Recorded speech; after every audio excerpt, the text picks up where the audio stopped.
nämlich... Bei uns im Stift sind die Masern ausgebrochen.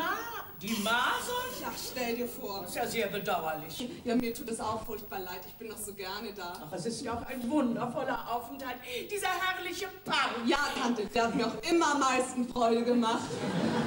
Ich hoffe, du hast alles getan, um dir die Sympathien der Frau Vorsteherin zu erwerben. Ja, bei der habe ich mich sehr beliebt gemacht. Ist mein Schwager schon zurück? Nein, der Herr Struve ist noch nicht da. Ach, das ist ja merkwürdig. Ich denke, Papa wollte zu einem Kongress nach Köln. Ja, aber dieser Kongress hat ja überhaupt nicht stattgefunden. Hier steht es in der Zeitung. Also, ich lese es euch mal vor. Der Kongress der Liga für Sitte und Moral, welcher gestern in den Kolonia-Seelen tagen sollte, wurde in unverantwortlicherweise von gewissenlosen Elementen gesprengt. Als der Präsident, Herr Professor Zickendreher, die Versammlung eben mit einer feierlichen Ansprache begrüßt hatte, stürzte ein Trupp junger Leute in den Saal und warf eine Anzahl Stinkbomben unter die entsetzten Teilnehmer, die fluchtartig den Saal verließen. Stinkbomben! Na. So eine Rohheit! Der arme Papa. Wie sich nachträglich herausgestellt hat, galt der Angriff einer politischen Versammlung, die zu gleicher Zeit in einem anderen Raum des Hauses stattfand. Tja, ja. Da sieht man, wie leicht der Mensch in falsches Licht kommen kann. Apropos falsches Licht, ist deine Stiefmutter auch noch nicht zurück? Nein, die gnädige Frau musste doch, so viel ich weiß, zu einer alten, kranken Tante. Ach, zu dumm. Gerade heute wäre mir die Anwesenheit deiner Eltern sehr erwünscht. Wir bekommen nämlich Besuch seiner Exzellenz, unser verehrter Schirmherr. Und den hätte ich zu Tisch bitten müssen. Oh, Tante, ich kann doch auf alle Fälle etwas vorbereiten. Ja, das könntest du. Das wäre sehr erwünscht, mein Kind. Also Gott zum Gruße. Gott zum Gruße. Wiedersehen, Tante. Oh, ein Glück, dass mir noch rechtzeitig die Masern eingefallen sind. Lotte! Ja, Fred, um Himmels Willen, wo kommst du denn her? Gott, wenn dich jemand sieht. Hab keine Angst, ich schleiche ja schon eine halbe Stunde um das Haus herum. Um einmal wärst du meiner Tante in die Arme gelaufen. Die alte Dame, die eben fort... Ja, zum Glück sind meine Eltern verreist. Na also. Ja, aber wenn jemand kommt... Anna, was machen wir denn da bloß? Machen Sie sich nur keine Sorgen, Fräuleinchen. Ich pass schon auf. Draußen natürlich.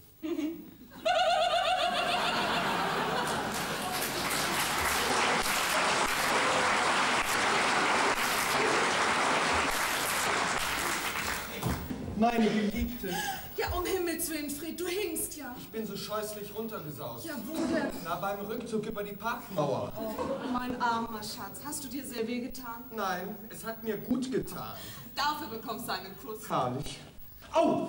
Den Arm hast du dir auch verstaucht, das ist ja schrecklich. Oh! Ja, Fred, um Himmels Willen, was hast du dir denn noch alles getan? Frag lieber gar nicht. Aber sag mal, was machst du eigentlich hier? Warum bist du denn hierher gekommen? Na hör mal, das ist doch meine verdammte Pflicht und Schuldigkeit.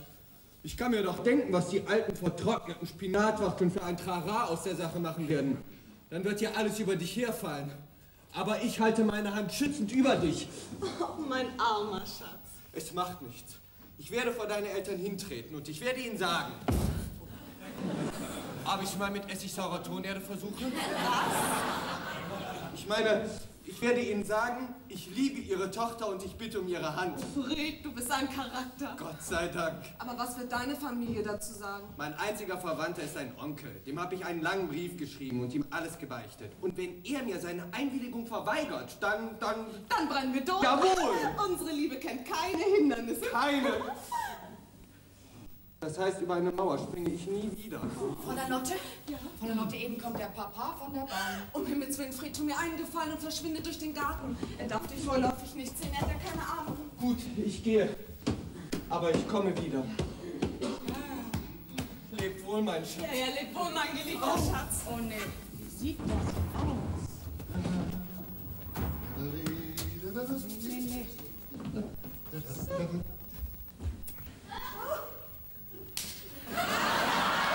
Ach, guten Tag, Herr Stadtrat. Ja, liebe Anna, ich bin wieder zurück, Gott sei Dank, dass man wieder Landluft riecht. Wenn man aus dem Sündenbabel von Köln zurück ist, freut man sich direkt wieder zu Hause zu sein. Ach, Kinder, ja. Wo ist denn meine Frau? Wissen Sie ja noch gar nicht. Ist Die was? gnädige Frau musste ganz plötzlich zu einer alten, kranken Tante. Ja, die ist gleich nach Ihnen weggefahren. Schrecklich, hoffentlich nichts Schlimmes. Und sonst? Nix. Ach ja, doch, der Herr Böcklein war da. Der kommt nochmal wieder. Ja, und meine Schwägerin da oben, ist die da? Frau Geheimrat ist vorhin weggegangen. Ach, da ist ja schon der Herr Böcklein. Bitte treten Sie näher. Danke vielmals. Böcklein! Tag, lieber Struve. Bist du da? Ja. Was guckst du dich da so ängstlich um? Was hast du denn, ne? Sag mal, Struve. Was denn? Bist du allein? Was? Ob du allein bist? Nee, die Leute sind da. Die haben bezahlt. Ach, die Schwägerin? Ja. Die ist ausgegangen. Schön. Struve, ich hätte nämlich was mit dir zu besprechen. Besprich es. Etwas bitte. Unangenehmes. Das heißt, eigentlich wollte ich dich mehr um einen Gefallen bitten. Eher einen Freundschaftsdienst. Ja, dann wieder red. Lieber Struve, kannst du mir 3000 Mark pumpen? Was? 3000 Mark, Mensch Junge, wofür brauchst du denn so viel Geld? Ja, es ist nämlich... Was ist denn? Ja, was ist denn los? Ich weiß überhaupt nicht, wie ich dir das sagen soll. Na komm. Aber du darfst jetzt nicht schlecht von mir denken. Nein, das ist in Ordnung. Lieber Struve, ich habe in die Vereinskasse gegriffen. Böcklein, wie konntest du sowas tun? Ich bin ohne es zu wollen in den Sumpf der Großstadt geraten. Du? Ja. Ja, wie ist das denn gelungen? Du erinnerst dich doch noch, wann wir uns vorher das letzte Mal gesehen Bei haben. der Tänzerin? Ja. Von da aus wolltest du zur Versammlung? Ja, ich habe mich auch direkt auf den Weg gemacht. Ja. Ich bin die Mittelstraße... Nee. Ich bin die Mittelstraße runter und wie am Rudolfplatz auf die Aachener Straße komme, sehe ich da alles hell erleuchtet und eine Menge Herren gehen in ein großes Haus rein, da stand oben dran Kolonia. Ja, die Kolonia-Seele, die kenne ich ja. Weiter. Aha, habe ich mir gesagt, da muss es sein. Ja, hast du denn die Herren gekannt, die da reingegangen Nö, sind? das nicht, aber denen sah man an, die waren auch aus der Provinz. Wie hast du denn gern Ja gefragt? klar, habe ich gefragt, vor der Tür stand ein großer, kräftiger Mann mit einer schönen Uniform und einem schicken Admiralshut Ja, auf dem und, Kopf. ja. Und zu dem bin ich hingegangen und habe gesagt, entschuldigen Sie, bin ich hier richtig? Ich gehöre nämlich zum Vorstand des Vereins zur Aufrichtung gefallener Mädchen. Ja. Ja, da gehen Sie rauf, die anderen sind schon da, die Mädchen sind auch schon oben. Und dann bist du Ja, raufgegangen. da bin ich aufgegangen.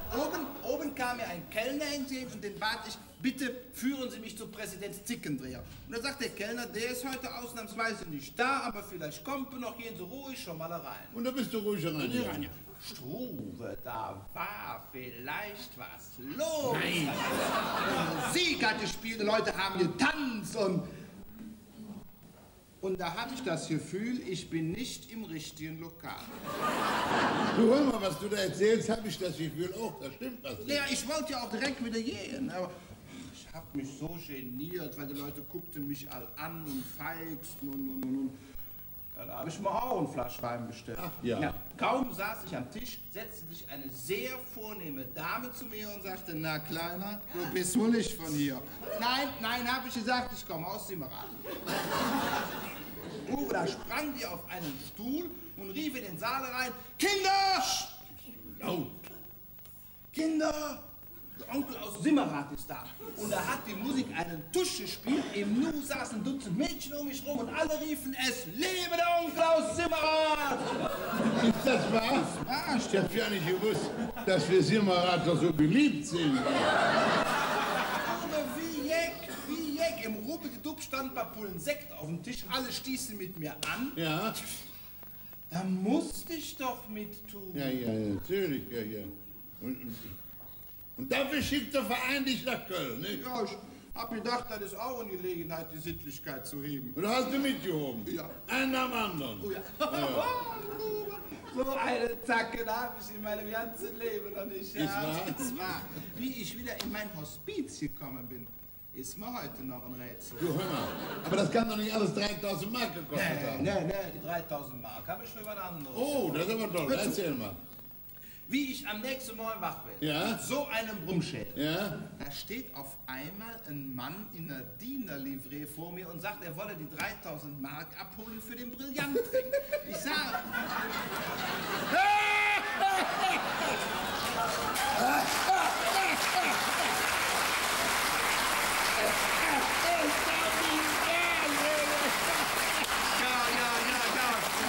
Du hast gut lachen. Aber stell dir doch bitte mal meine Situation vor. Ich sage, mein Herr, sage ich,